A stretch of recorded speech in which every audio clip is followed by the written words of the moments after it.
Hi everyone, welcome to our channel Calyx Academy. I hope each and everyone you are doing absolutely great. Your studies must going well. If you like my video, like and subscribe our channel.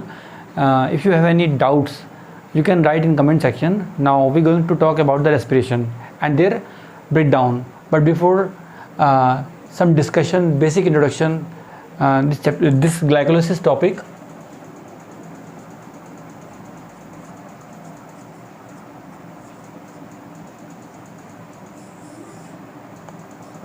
Basic discussion about the plant with animals. Plant with animals.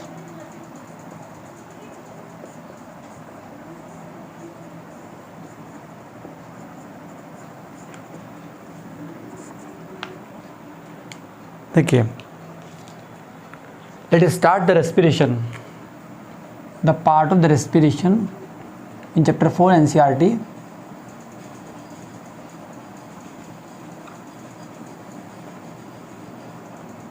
Respiration. But first mean of that glycolysis. Glycose means glucose. Glycose means sugar, a glucose, as like a glucose. And lysis means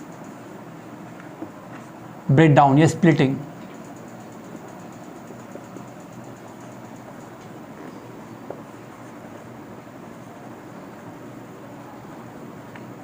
जो sugar molecule है इसका splitting होता है इसमें. But sugar molecule का जो splitting होता है कैसे होता है, क्या इसका प्रोसेस है, कैसे काम करते हैं, प्लांट कैसे काम करते हैं, एनिमल्स कैसे काम करते हैं, वो सबसे पहले हम इसमें डिस्कस करेंगे. देखिए, तो शॉर्ट में अगर मैं बताऊं, पहले ग्लाइकोलिसिस बाद में आपको एक्सप्लेन करूंगा. इसको ईएमपी पाथवे भी बोलते हैं. 3 साइंटिस्ट ने मिलकर के इसको दिया था, एम्बेडन, मेयर ऑफ पैरनाज, ठीक है, जे पैरनाज. तो इन्होंने ये एक्सप्लेनेशन दिया था. तो ये एक जो शुगर मॉलिक्यूल होता है इसकी स्प्लिटिंग होती है, इसका ब्रेकडाउन होता है, ठीक है. और जिसका ब्रेकडाउन किस तरीके से ब्रेकडाउन होता है वो हम स्टडी करेंगे. उससे पहले कुछ आपको ऑर्गेनिक केमिस्ट्री के बायोमोलिक्यूल, अभी आप 11th में हो, 11th का टॉपिक है, थोड़ा बेसिक 10th में आपने स्टडी किया होगा. जो ग्लूकोज मॉलिक्यूल है उसका स्ट्रक्चर क्या होता है, उसकी एक आइसोमर्स क्या होती है, आइसोमेरिज्म क्या होता है, उसके अंदर किस तरीके का उसका स्ट्रक्चर फॉर्मूला होता है, वो आपको जानना बहुत ज़रूरी है. तो इससे पहले स्टडी करने से पहले मैं आपको यहाँ पर एक्सप्लेनेशन देना चाहूँगा प्लांट्स का और एनिमल्स का. प्लांट्स और एनिमल्स में ये जो है हमारा ग्लूकोज मॉलिक्यूल है, ग्लूकोज मॉलिक्यूल या फ्रक्टोज मॉलिक्यूल या फिर शुगर में सुक्रोज मॉलिक्यूल. अब ग्लूकोज का ट्रांसपोर्ट ना होकर के जो प्लांट ग्लूकोज को प्रिपेयर कर लेते हैं, फिर उसके बाद में जो सुक्रोज होता है, सुक्रोज मॉलिक्यूल को ट्रांसपोर्ट कर देते हैं, ठीक है. अगर रूट को फूड चाहिए तो वो ट्रांसपोर्टेशन की हेल्प से रूट में सुक्रोज की फॉर्म में ट्रांसपोर्ट होगा, नहीं कि ग्लूकोज की फॉर्म में ट्रांसपोर्ट होगा. ओके, तो दोनों में हम कंपेरिजन कर रहे हैं. हम इसका ग्लूकोज का कंबशन की बात करेंगे यहाँ पर. In plant with animals, combustion, या फिर हम इसमें बात करेंगे इसके स्प्लिटिंग की, या फिर बात करेंगे इसके ब्रेकडाउन की.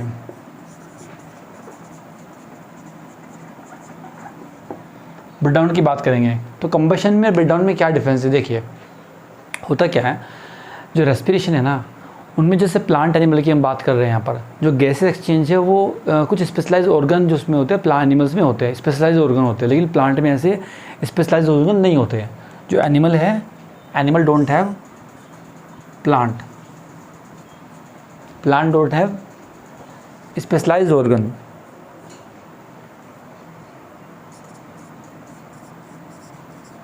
Plants don't have any specialized organs. तो स्पेशलाइज ऑर्गन्स नहीं होते हैं इनके पास. इनके पास में नॉर्मली स्टोमेटा होते हैं, लेंटिसेल्स होते हैं. क्या होते हैं, लेंटिसेल्स और स्टोमेटा होते हैं प्लांट्स के पास में.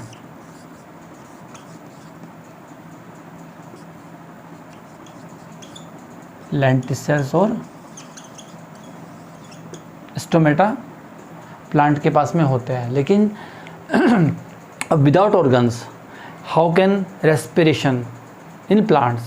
डू यू थिंक, आप इसे समझ सकते हो कि जो क्या रीज़न हो सकते हैं इसके अंदर. जो प्लांट में कोई ऑर्गन नहीं होता, सिस्टम नहीं होता, फिर भी प्लांट रेस्पिरेशन करते हैं, उनमें गैसेस एक्सचेंज होता है. हाँ, डायरेक्टली एनसीईआरटी में दिया कि don't plant don't breathe, plant breathe नहीं करते, लेकिन गैसेस एक्सचेंज करते हैं वो। गैसेस एक्सचेंज के विदाउट ऑक्सीजन के बिना वो सर्वाइव नहीं कर सकते। लेकिन हम यहाँ पर भी ग्लाइकोलाइसिस बाद में स्टडी करेंगे, मैंने जैसा आपको बताया।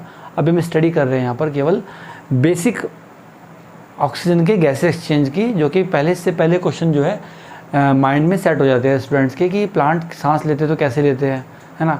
अब हम जो यहाँ क्लास ले रहे हैं, सेशन ले रहे हैं, इसमें ऐसा नहीं है कि 11th का से के बाद से स्टार्ट कर रहे हैं। तो ये अभी जो स्टार्टिंग है हमारी वो केवल 10th और 11th के एक ब्रिज बना करके हम कंटिन्यू करेंगे अपनी स्टडी को, अपने जो है टॉपिक्स को क्लियर करते जाएंगे।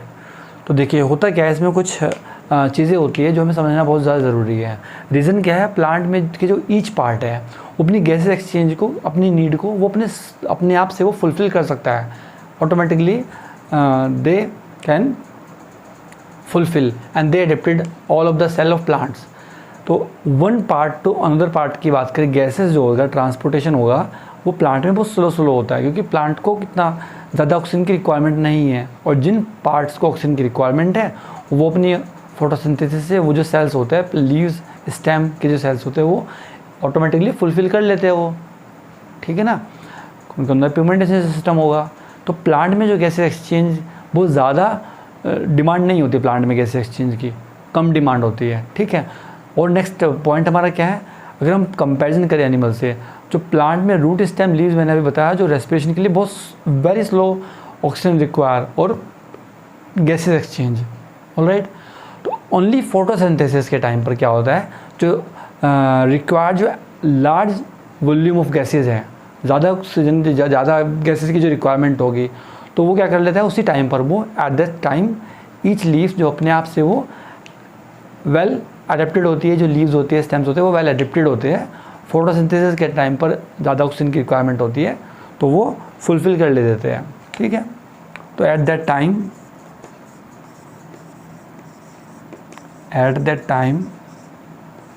प्लांट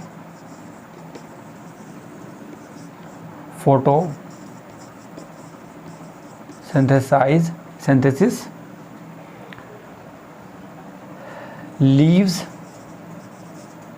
और स्टेम, लीव्स भी और क्या करेंगे हमारे स्टेम्स भी, वो ऑटोमेटिकली वो फुलफ़िल कर लेंगे अपनी। तो leaves as well as adapted, photosynthesis leaves self well adapted. तो उतना लीव्स जो होती है अपने आप से अडेप्टेड है, जिससे कि वो ऑक्सीजन जो गैसेस है उसका वो अपने आप से फुलफ़िल कर ले। अब भाई जब फोटोसिंथेसिस में CO2 अंदर जाएगी तो केवल CO2 तो अंदर जाएगी नहीं, कंप्लीट गैस अंदर जाएगी ना। गैस का एक वॉल्यूम होता है, जैसे हम इनहेल करते हैं ऐसे करके तो काफ़ी सारी गैसेस अंदर जाती है, तो उसमें से केवल ऑक्सीजन ही डिफ्यूज़ होती है, ठीक है। ऐसे प्लांट में जब स्टोमेटा के लेंटिस सेल्स में गैस अंदर जाएगी तो उसमें क्या होगा, तो वो प्लांट है CO2 को तो अपटेक करेगा फोटोसिंथेसिस के टाइम पर, लेकिन O2 भी तो अंदर जा रही है। तो वो लीव्स जो है उस तरीके से वेल एडेप्टेड है, तो वो अपने आप से रेस्पिरेशन में उतना ऑक्सीजन उसके पास जा रहा है रेस्पिरेशन के टाइम पर, ठीक है। ऐसा नहीं है कि डे में रेस्पिरेशन नहीं होता, डे में भी ब्रेक डाउन होता है, लेकिन बहुत स्लो प्रोसेस होता है रेस्पिरेशन का, ब्रेक डाउन का, ग्लूकोज मोलिक्यूल का, कंबशन का, ठीक है। अब नेक्स्ट बात करते हैं हम इसमें, जो सेल में फोटोसिंथेसिस, जो सेल्स फोटोसिंथेसिस कर रहे होते हैं, तब सेल में जो ऑक्सीजन की अवेलेबिलिटी की कोई भी प्रॉब्लम नहीं होती प्लांट्स को, ठीक है स्टूडेंट। तो नेक्स्ट हम बात करेंगे ऑक्सीजन, जब इसीलिए जो ऑक्सीजन सेल्स है उसके जो अंदर रिलीज़ होती रहती है, जो ऑक्सीजन है ऑटोमेटिकली उसके अंदर प्लांट में रिलीज़ होती रहेगी। भाई CO2 प्लांट ले रहा है फोटोसिंथेसिस के टाइम पर, तो ऑक्सीजन तो रिलीज़ हो रही है अंदर ही, तो वो ऑक्सीजन ही वो ऑलरेडी वेल एडेप्टेड रहते हैं सेल्स। तो जो प्लांट के जो सेल्स होते हैं वो उस ऑक्सीजन को लेते रहते हैं, तो इतना ज़्यादा ऑक्सीजन की रिक्वायरमेंट नहीं होती। तो अब जो आपने सोचा है कि जो लार्ज जो बल्कि प्लांट्स होते हैं, जो बेड ट्रंक वाले प्लांट होते हैं, उनमें ये प्रोसेस कैसे हो सकता है, तो जो गैसेज डिफ्यूज़न के ज़्यादा दूर तक तो उसमें जा नहीं सकती, उनमें ज़्यादा दूर तक गैसेज डिफ्यूज़न नहीं होगा। तो ऐसे में क्या कंडीशंस होगी, तो प्लांट में जो जो लिविंग सेल्स है उसमें वो जो प्लांट की जो सरफेस का एरिया है उसमें बिल्कुल पास होते हैं। जैसे अगर मैं प्लांट्स को बताऊँ, आपको यहाँ पर एक्सप्लेन करूँ, ये सपोज़ प्लांट्स का स्टेम है, ये प्लांट्स की रूट हो गई हमारे यहाँ पर ये सॉयल हो गई, ये रूट वाला पार्ट हो गया, ये स्टेम वाला पार्ट है, ये लीव्स हो गई,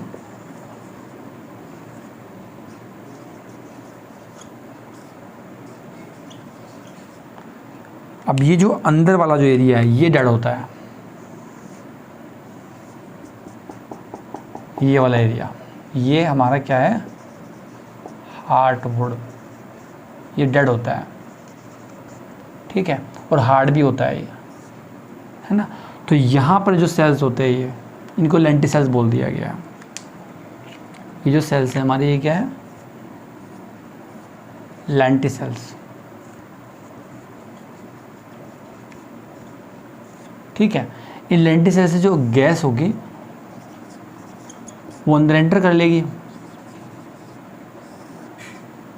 लेकिन जो ये वाला एरिया है, ये जो सरफेस वाला जो एरिया है, ये जो सरफेस वाला है ये लिविंग होता है। सरफेस का एरिया जो होगा, सरफेस एरिया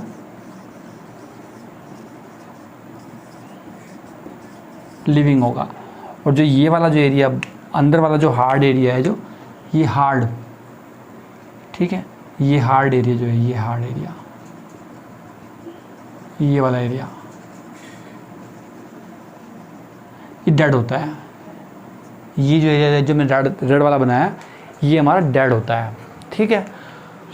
तो मैं आपको क्या इतना एक्सप्लेन करना चाह रहा था, यहाँ पर जो बल्कि प्लांट्स होते हैं उनमें गैसेज डिफ्यूज़न ज़्यादा दूर तक नहीं होता, तो जो सरफेस के जो एरिया होता है वहाँ पर जो सेल लिविंग्स होते हैं, उस सरफेस एरिया के अंदर वहाँ पर गैसेज एक्सचेंज ईजिली हो सकता है, ऑक्सीजन ईजिली वो अपटेक कर सकते हैं वहाँ पर। तो प्लांट की ईच लिविंग सेल्स में सरफेस एरिया बहुत पास होता है।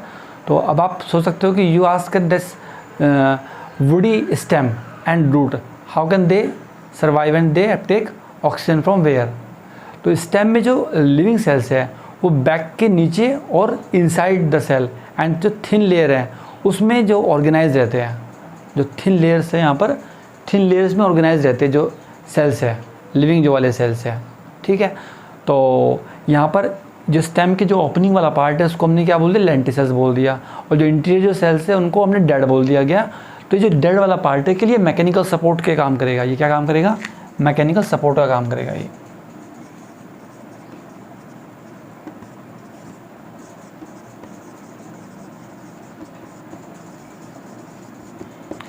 और प्लांट को इरेक्ट करने में, खड़ा रखने में हेल्प करेगा। जो फिजिकली जो फैक्टर्स है, हवा हुआ, विंड वगैरह, उससे बचाने में काम करेगा, ब्रेक डाउन ना हो, है ना। ज़्यादा तेज़ हवा आएगी तो प्लांट टूट ही जाएगा वो तो, है ना। कोई जोर लगाएगा, रस्सा बांध कर खींचेगा तो प्लांट तो टूट ही जाएगा ना। तो मैं आपको ये सिर्फ एक्सप्लेन करना चाहता था, इतना ही पॉइंट इसमें, बेसिक पार्ट हमारा इतना ही था केवल। और मैं इतना ये आपको एक्सप्लेन करना चाहता हूँ कि जो हमारा इन प्लांट जो है मोस्टली जो सेल होते हैं सरफेस के ऊपर, उनमें क्या रहता है, रेस्पिरेशन, लीव्स, स्टेम और रूट्स, इनमें कुछ पैरेन्काइमेटस सेल्स होते हैं। क्या सेल्स होते हैं लीव, स्टेम, रूट्स में, लीव्स में, स्टेम्स में और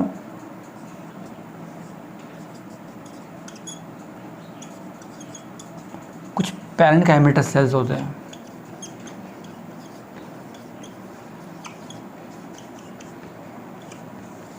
तो ये पैरेन्काइमेटस सेल्स होने की वजह से, इसी रीज़न की वजह से पैरेन्काइमेटस जो सेल्स हैं हमारे, तो सेल में एयर कंट्रोलिंग होती है और जो लूज़ पैकिंग होती है इसकी, जब एयर इसकी लूज़ पैकिंग होगी तो क्या होगा, एयर इजीली एंटर कर जाएगी अंदर, ठीक है। ये लूज़ पैकिंग होगी इसकी, loose packing, so easily enter air, easily enter air, easily जो हवा होगी अंदर एंटर कर जाएगी, जो एयर स्पेस है, एंटर एयर, एयर स्पेसिस, ठीक है। तो ग्लूकोज में कंबशन का जो एंड प्रोडक्ट होता है वो क्या होता है बताइए आप। ग्लूकोज का जब कंबशन होगा, हमारे ग्लूकोज का जब कंबशन होगा शुगर का, तो इसका एंड प्रोडक्ट क्या होगा। अब जो ग्लूकोज हो चाहे सुक्रोज हो, सुक्रोज टूटेगा 2 पार्ट्स में। अभी मैं आपको स्ट्रक्चर को एक्सप्लेन करूँगा यहाँ पर थोड़ी देर पहले। अभी इसमें आपको स्ट्रक्चर का भी आइडिया होना चाहिए पहले, इसके ग्लाइकोलिसिस पढ़ने से पहले स्ट्रक्चर का एक आइडिया होना चाहिए, रफ आइडिया माइंड में आपके सेटअप रहना चाहिए कि ऐसा कुछ स्ट्रक्चर होता है ग्लूकोज का। तो ग्लूकोज के कंबशन से जो एंड प्रोडक्ट होता है हमारा, वो क्या होता है, CO2, वाटर, और क्या होता है, CO2, वाटर, और क्या होगा बताओ, सोच कर बताओ, CO2, वाटर, और सोच लो,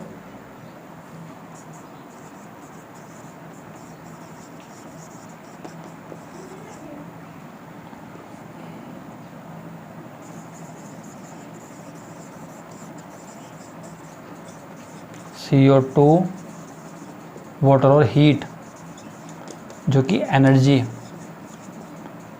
एनर्जी निकलेगा ना। अब इस एनर्जी के बारे में मैं आपको थोड़ा एक्सप्लेन करना चाहता हूँ।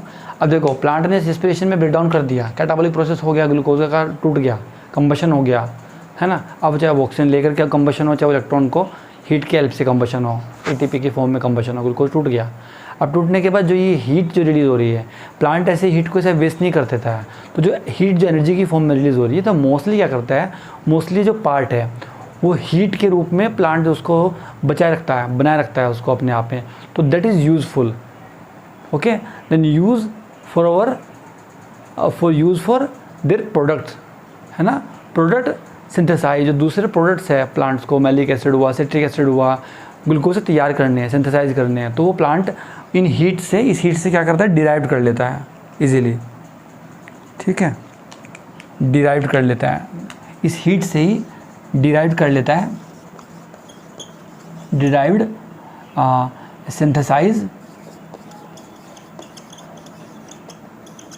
सिंथेसाइज्ड जो ऑर्गेनिक एसिड्स हैं, ऑर्गेनिक एसिड्स या यूज़फुल प्रोडक्ट्स, यूज़फुल प्रोडक्ट्स। तो प्लांट यूज़फुल जो प्रोडक्ट्स है वो सिंथेसाइज कर लेते हैं, जो हीट रिलीज़ होती है ये। ठीक है, तो मैं इतना ही बता रहा था आपको, जो हीट जो बनी है ये प्लांट इसको रोके रखता है, इसको ऐसे वेस्ट नहीं करता अपने एनवायरनमेंट के अंदर कि बना लिया ये CO2 O2 बना, CO2 से O2 लिया, CO2 रिलीज़ कर दिया, पानी निकाल दिया, और जो एनर्जी थी वो उससे अपना काम कंप्लीट कर लिया, और बाकी जो हीट थी वो वेस्ट कर दी। तो प्लांट ऐसे वेस्ट नहीं करता, तो ये हीट को बचा रखता है अपने दूसरे कैटाबॉलिक प्रोसेस के लिए, और ऑर्गेनिक जो एसिड्स है या दूसरे यूज़फुल मॉलिक्यूल्स है जो प्लांट के लिए यूज़फुल होते हैं, उनको बनाए रखने के लिए वो एक रोल प्ले करता है। ठीक है, अब रेस्पिरेशन टाइम पे जो O2 जो यूटिलाइज हुई है, या CO2 वाटर जो हीट जो एज ए प्रोडक्ट के रूप में जो वो बाहर रिलीज़ हुई है, जो प्लांट ने वो बाहर फेंक दिया,